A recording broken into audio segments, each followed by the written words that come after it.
In this part, we'll look at a troubleshooting problem in a water deaerator system. The system is designed to remove dissolved oxygen and other gases from a supply of water. The deaerated water is then fed to a boiler. Before we get to troubleshooting the problem in the system, let's take a look at the deaerator system P&ID to see how the system operates. This is the P&ID that represents the deaerator system. This symbol represents a heat exchanger that heats the water. This one represents the deaerator itself. And this one represents a deaerated water storage tank.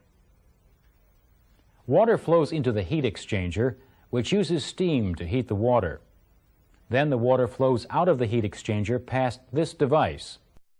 This symbol represents a local temperature indicator that indicates the temperature of the water leaving the heat exchanger.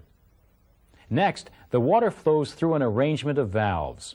This particular valve is called a level control valve. It's called a level control valve because its purpose is to control the level in the storage tank. From the valve arrangement, the water enters the deaerator. Steam is supplied to the deaerator through a gate valve. In the deaerator, the steam strips dissolved gases from the water. The steam and gases leave through this vent line. And deaerated water flows out of the deaerator to the storage tank.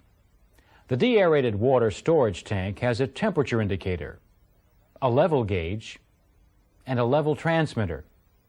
The level transmitter is connected to a level controller and to a level alarm system. The controller is connected to the deaerator level control valve that regulates the flow of water into the deaerator. Steam is supplied to the deaerator through a gate valve. In the deaerator, the steam strips dissolved gases from the water. The steam and gases leave through this vent line. And deaerated water flows out of the deaerator to the storage tank. The deaerated water storage tank has a temperature indicator, a level gauge, and a level transmitter. The level transmitter is connected to a level controller and to a level alarm system. The controller is connected to the deaerator level control valve that regulates the flow of water into the deaerator. These symbols represent level switches that are connected by electrical signal lines to this remote level alarm. If the level in the storage tank gets too high or too low, one of the level switches activates the alarm.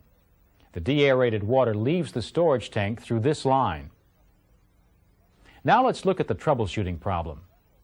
In this example, the level alarm on the deaerated water storage tank indicates that the level in the tank is either too high or too low.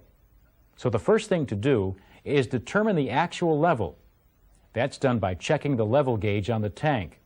In this case, when the level gauge on the storage tank is checked, the level is found to be okay. Next, we need to consider the possible causes of the false level alarm. Let's identify the components that could cause the alarm to incorrectly indicate a level problem in the tank. First, we could check the level transmitter. If there's a problem in the transmitter, it may send a false signal to the other instruments in the level control system. The pneumatic lines that connect the instruments in the level control system can be checked for leaks or damage that could interfere with the signal transmission. The low-level switch and the high-level switch should be checked to see if they're working properly. Since the level alarm has been activated, the level alarm and its connections to the level switches should be okay. When the components in the system are checked, the problem turns out to be a faulty level transmitter that's sending a false high-level signal to the rest of the components in the control system. In this case, the alarm alerted us to a problem early enough that we were able to locate the problem before it had a major effect on the operation of the system. In this part of the program, we've used P&IDs to troubleshoot operating problems in a water treatment system and a boiler water deaerator system. Try some practice questions now on using P&IDs to troubleshoot system problems.